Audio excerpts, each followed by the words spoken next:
High বন্ধুরা, আমি কাকন। বাড়িতে হয়েছে সূর্যমুখী ফুল। অনেক বছর আগেও এরকম সূর্যমুখী ফুল হয়েছিল, কিন্তু তখন ভিডিও বানাতাম না। এখন বানাই, তাই ভাবলাম তোমাদের সাথে শেয়ার করি। চলো তাহলে ছাদে যাই। কি বলছিলি? ছাদে যাচ্ছিলাম আর আমাকে বিড়ালের মতো ডাকছে। সবাই কেন আমাকে বিড়াল বানিয়ে দিয়েছে আমি সত্যি জানি না। ম্যাও কর আবার। এখন আর করছে না। ম্যাও।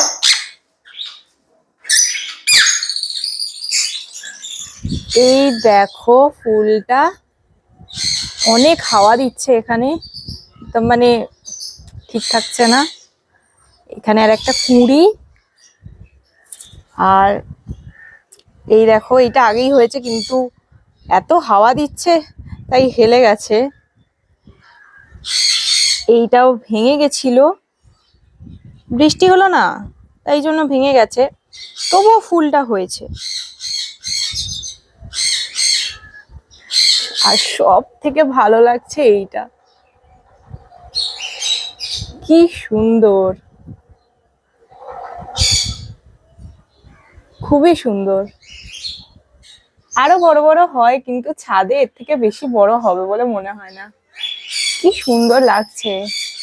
এটা হলো কালকের ভিডিও। কি সুন্দর বৃষ্টি হচ্ছিল।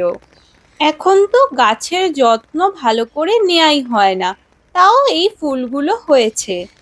যত্ন নিলে হয়তো আরো ভালো ফুলগুলো হতো। এত সুন্দর গাছগুলো কি করে হয়েছে জানো? পাখিরা যে সানসেট গুলো খায় ওইগুলোই ছড়িয়ে দেওয়া হয়েছিল, আর সেটা থেকে এই সানফ্লাওয়ার গুলো হয়েছে। খুবই সুন্দর, কি যে ভালো লাগছে। আর এইটা হচ্ছে আমার গোলাপ গাছ। এইখান দিয়ে একটা প্রজাপতি হবে, সব পাতা খেয়ে নিয়েছে, আমি তো আগে দেখিনি। এখন দেখো এরম ভাবে রয়েছে, বুঝতে পারছো নিশ্চয়ই। এটা থেকে প্রজাপতি বেরোবে, তাই জন্য আমি রেখেই দিয়েছি। আর এইদিকে দেখো পুদিনা পাতা হয়েছে। এইটা হচ্ছে বাবা বিরিয়ানির জন্য পুদিনা পাতা এনেছিল, সেইখানে আমি দেখেছিলাম যে মূল আছে কিছু, নিয়ে ওই জন্য পুঁতে দিয়েছিলাম। আর রোদে এই যে পাতাগুলো যেগুলো দেখছো নষ্ট হয়ে গেছে, এগুলো খুব রোদ উঠেছিল তখন নষ্ট হয়ে গেছে, আবার বৃষ্টি হতে এত সুন্দর পাতা বেরিয়েছে।